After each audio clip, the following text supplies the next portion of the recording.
à part entière xam nga aujourd'hui kilifa quand même dernière sortie yi ba ma ko dégloo man automatiquement quand même dama ne kilifa on dirait que ne est-ce que doyalul bëgg a dem est-ce que aussi amul envie dem.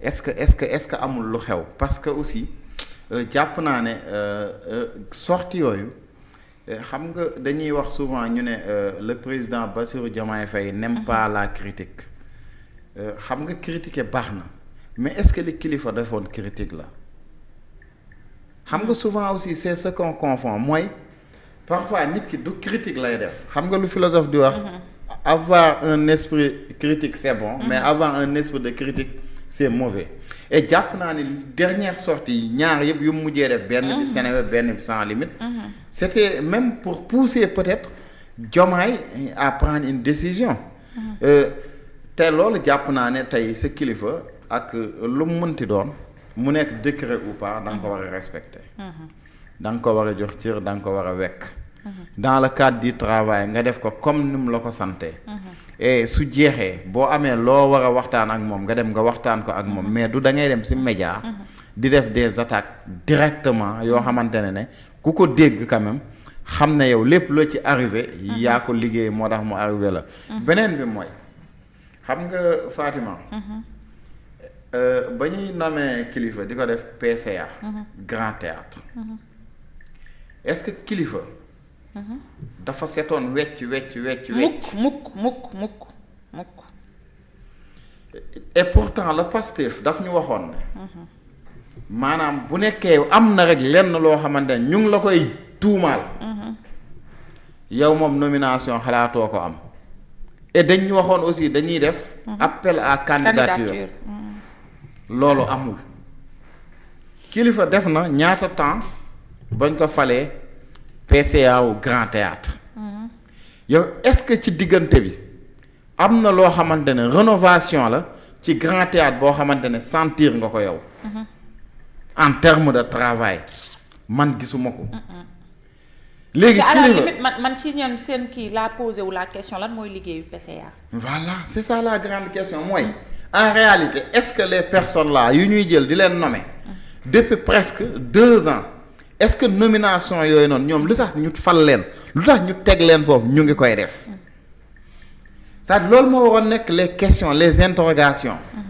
mais actuellement léegi mbir mi dafay tourner ci kilifa am na li mu wax moo tax peut-être ñu dàq ko mais est-ce que en réalité kilifa li mu waroon liggéey mu ngi ko doon liggéey est-ce que kilifa taxawaay gi mu waroon am biir Grand Théâtre mu ngi ko doon am waxuma la ak l'autre là le directeur là la Ndaw Rabin Man nekk le directeur du Grand Théâtre kan la Ndaw Rabin Man kooku nga xamante ne day tëgg kattu kii bi doon tëgg sabar yeeg yooyu noonu moom mooy jiite foofu Grand Théâtre kooku est-ce que am na loo xamante boo ci doon bañ nga te greffage yeeg xeesal bi Grand Théâtre kooku ba mu génnee def communiqué boobu le président waroon jël décision génneeg foofu parce que boobu mu war a xam ne ñii comprendre mission bu ñu leen sant tere xeesal ak greffage nga xam ne kon y'a problème léegi yow kilifa nommé nañ la def nga temps bi nga war a def mais après bon gisuma résultat peut-être après moom dina am occasion peut-être mu wax ñu après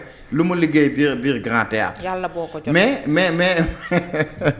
limogeage bi wax dëgg fa yàlla en tout cas ay kàddoom dafa ëpp tu es mon ami nag tu es un grand que je respecte beaucoup mais nag kàddu yi dafa ëpp kàddu yi quand même soo ko waxee un président de la République ngay taxaw naan non man big bii man nangam ak nangam man poste fi ma fekk fa la may bàyyi nangam ak nangam mais daf ko jaar yow kilifa bañ ko dàkkee démb ak léegi est-ce que dugg nga ci réseaux sociaux yi gis nga directeur bu yëngu baaba wala yow gis nga ko déedéet man de gisuma kenn yënguwul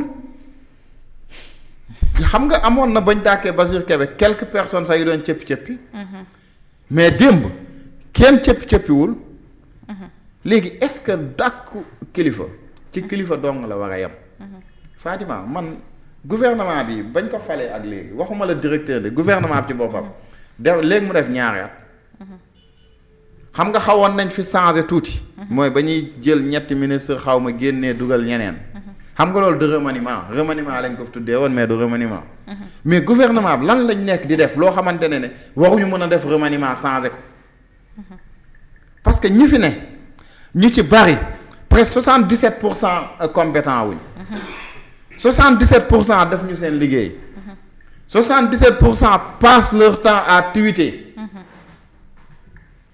amul leen loo xamante apporté nañ ko dans ce pays là. mais léegi président danaan cell quoi léegi ba benn directeur bu xaw a rëccale comme kilifa après ñu dàq ko quoi mais est-ce que kilifa rek moo war a subir les conséquences.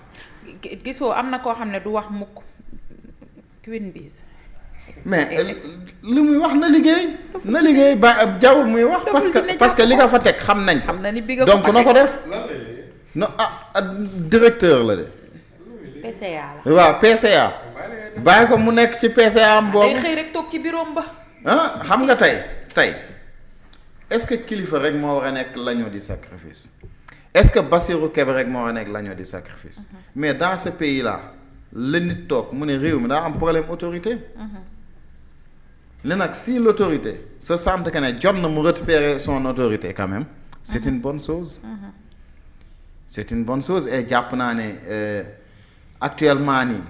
bu nekkee wax dëgg fa yàlla képp koo xamante ne da nga def loo warul def wala wax loo warul def mu génn la ci gouvernement bi jàpp naa ne moom chaque mercredi non il faut que sax ñu utal ko jour spécial. chaque mercredi big bi gome. non il faut que ñu utal ko sax jour spécial. gom bi taxaw. suñ ko utalee jour spécial ba am na ne bii pour ñii di wax li ëpp la mu leen di dàq. normal. man nag dama di koo xamante ne vraiment dama gëm. L'esprit libre maanaam nit ko am esprit libre di agir librement di wax li mu xalaat mais dans la discipline. dans le respect et vraiment dans la rigueur. c'est important de. et ñuñ fi jot a dàq ci ñoo xamante ne seen kàddu moo leen fi yóbbu. defe naa ne du dañoo compétent ba waroon fi toog. du aussi dañoo yaru ba waroon fi toog. dañoo def lu ñu warul def. le président jël la bonne décision. maintenant nag est-ce que si ñoom la war a yam déedéet képp koo xamante ne da nga def ñoom lu ñu def.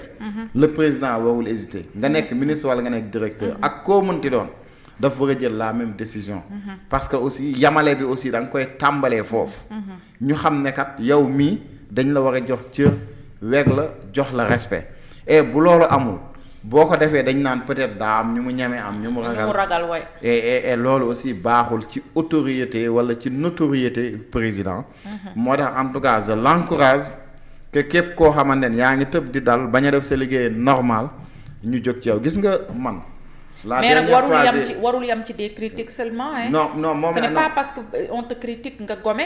mais non, on pas... travaille pas bien fait nga gomme comme il l'a fait avec le directeur de l'ARP. Oui. non mais effectivement non critique sax tu peux faire critique mais am na critique yoo xam te ne positif na. day ànd ak mais man li may gis waaw mais li may gis nii du ay critique c'est des attaques personnelles directement nga attaqué ko ton institution c'est que loolu mooy li garaaw nekkul critique man critique bi du problème Diomaye liggéeyoo loolu ku ko wax c'est pas grave.